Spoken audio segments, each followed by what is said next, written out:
जिस तरह से इंसानों में कैंसर की लाइलाज बीमारी होती है, उसी तरह की बेहद ही ख़तरनाक बीमारी मुर्गियों में भी होती है। ये बीमारी मुर्गी पालन के काम को नुकसान पहुंचाती है।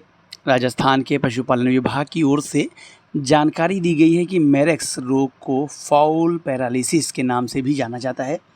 ये संक्रामक बीमारी हर्पीज़ वायरस की वजह से होती है।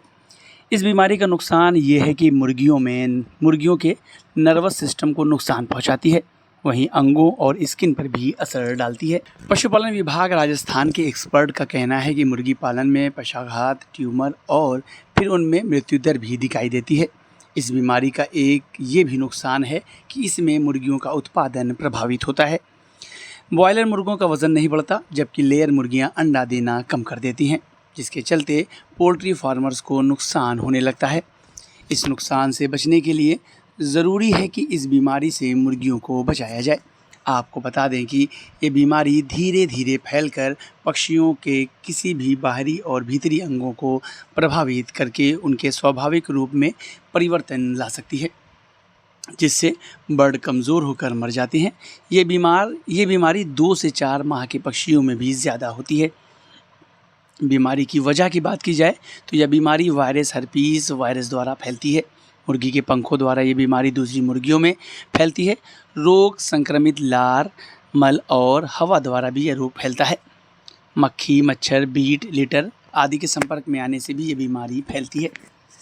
कई चूज़े बिना किसी लक्षण के भी मर जाते हैं। ज़्यादातर बीमारी पक्षियों के पैरों, पंखों, गर्दन और अंगों में आंशिक या पूरी तरह से लकवा पाया जाता है। लकवे के कारण मुर्गियां आहार, पानी उचित मात्रा में ग्रहण नहीं कर पाती।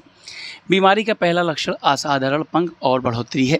बीमारी के क्रॉनिक रूप में लक्षण 3 माह की उम्र के पक्षियों में अधिक पाए जाते हैं। एक पैर आगे रह सकता है और दूसरा पैर मुड़ा हुआ भी, पंख गिरे हुए नजर आते हैं। इस बीमारी में पक्षी लंगड़ा कर चलता है, सांस लेने में कठिनाई और क्रॉप भी भरी रहती है। आंखें सूजी, स्लेटी रंग की प्रतीत होती हैं।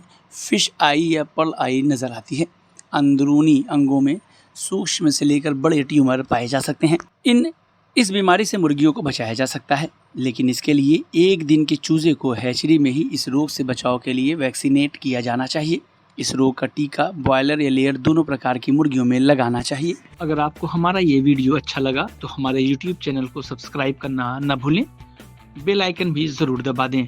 इस तरह के वीडियोस को देखने के लिए Facebook और Instagram पेज को भी फॉलो करें।